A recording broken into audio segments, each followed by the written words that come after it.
तो फ्रेंड, आज की वीडियो सीरीज के अंदर हम डिस्कस करने वाले हैं इंजीनियरिंग केमिस्ट्री के अंदर न्यूमेरिकल प्रॉब्लम को, जो कि न्यूमेरिकल प्रॉब्लम आपके ईडीटीए मेथड के रिगार्डिंग न्यूमेरिकल प्रॉब्लम होगा और इसके न्यूमेरिकल प्रॉब्लम को किस तरीके से आप सॉल्व करेंगे उसके बारे में हम लोग बात करने वाले हैं। तो आपको क्या करना है, ज्यादा से ज्यादा इन सारे जो मैं क्वेश्चन बताने वाला हूँ इन क्वेश्चन के अकॉर्डिंग दो तीन क्वेश्चन को आपको प्रैक्टिस करना है, ताकि जब तक आप प्रैक्टिस नहीं करेंगे कंसेप्ट आपको समझ में नहीं आएगा। और साथ ही साथ अगर आपने कंप्लीट प्लेलिस्ट को एक्सेस नहीं किया तो प्लेलिस्ट को एक्सेस कर दीजिएगा, ताकि जो ईडीटीए मेथड जो हमने बताया था वो कंसेप्ट आपको क्लियर हो जाएगा। तो ये जो न्यूमेरिकल क्वेश्चन है इसको समझने में थोड़ा सा और भी ज्यादा आपके लिए आसानी होगी। ओके, आइए स्टार्ट करते हैं। क्वेश्चन देखते हैं क्या कह रहा है। क्वेश्चन कह रहा है कि 1.0 ग्राम of CaCO3 was dissolved in dilute HCl and diluted to 1000 millilitre. यानी 1 ग्राम आपका जो है CaCO3 है वो डिसॉल्व होता है डाइल्यूट ऑफ HCl में और डाइल्यूटेड होता है किससे, 1000 मिलीलीटर में। Okay, and 25 millilitre of this solution required 25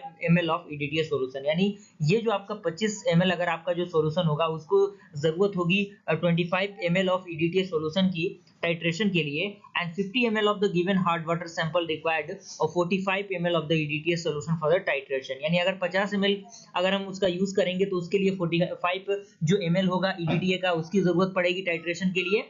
And in another titration 50 ml of the same hard water sample on boiling, cooling and filtering etc.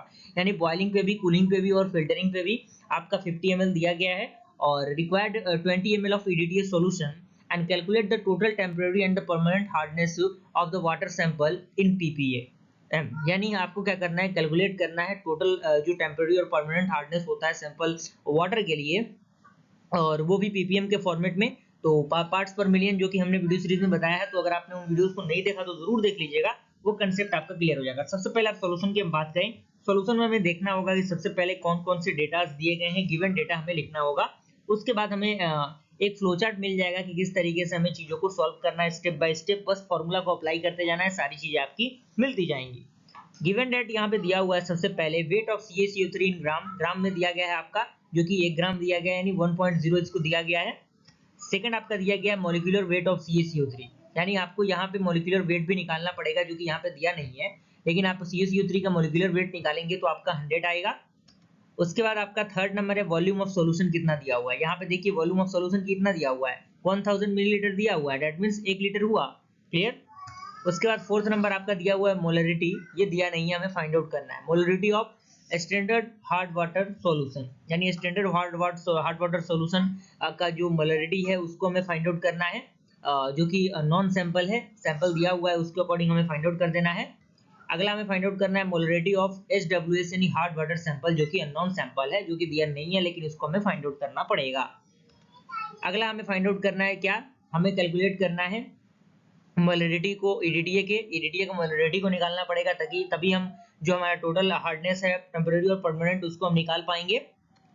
उसके बाद हमारा सेवेंथ है मोलरिटी ऑफ BWS भी हमें निकालना पड़ेगा। ओके, आइए स्टार्ट करते हैं। यहाँ से हम लोग डिटरमिनेशन ऑफ मोलरिटीज एज फॉलोज, यानी मोलरिटी को हम लोग निकालना शुरू करते हैं। तो मोलरिटी ऑफ HW यानी सॉफ्ट हार्ड जो आपका वाटर होता है सिंपल हार्ड वाटर, उसके लिए हम फाइंड आउट करेंगे। तो molarity of SHW is equal to W in gram divided by 100 भी आपका क्या है, वॉल्यूम है जो कि लीटर में होगा, और वेट आपका क्या होगा, ग्राम में होगा।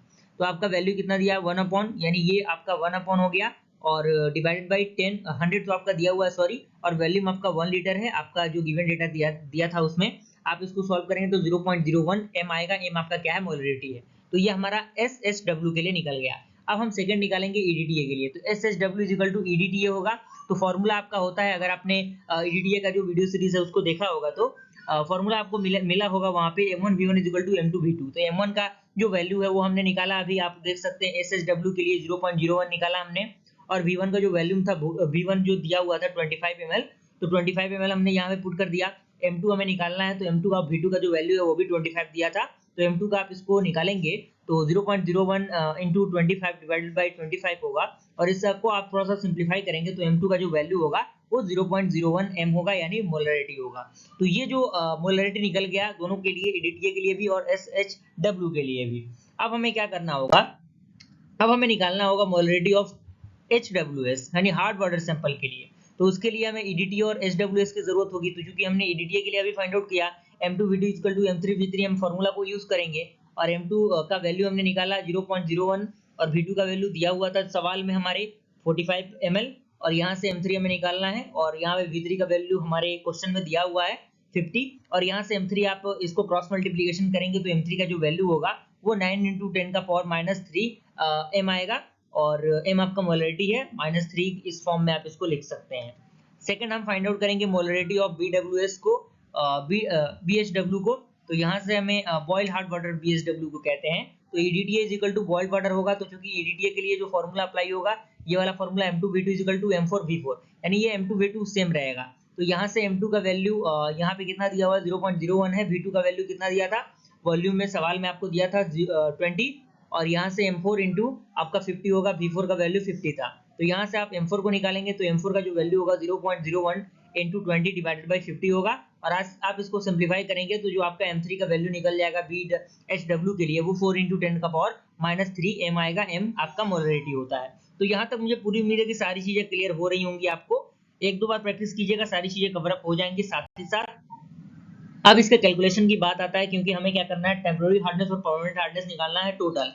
तो total hardness of hard water sample का क्या होगा मोलरिटी ऑफ HWS यानी hard water sample into molecular weight of CaCO3 into 1000, यानी सबसे पहले मोलरिटी होगा HWS का जो कि हमने अभी निकाला, कितना निकाला था 9 × 10 का पावर -3 इनटू आपका CaCO3 का कितना होता है मॉलिक्यूलर वेट 100 होता है, तो जो कि सवाल में हमारे गिवन डेटा में दिया था और यहाँ से 1000 का मल्टीप्लाई इसको करेंगे, आप इसको सिंप्लीफाई करेंगे तो जो आपका वैल्यू आएगा टोटल हार्डनेस HWS के लिए वो 900 ppm आएगा।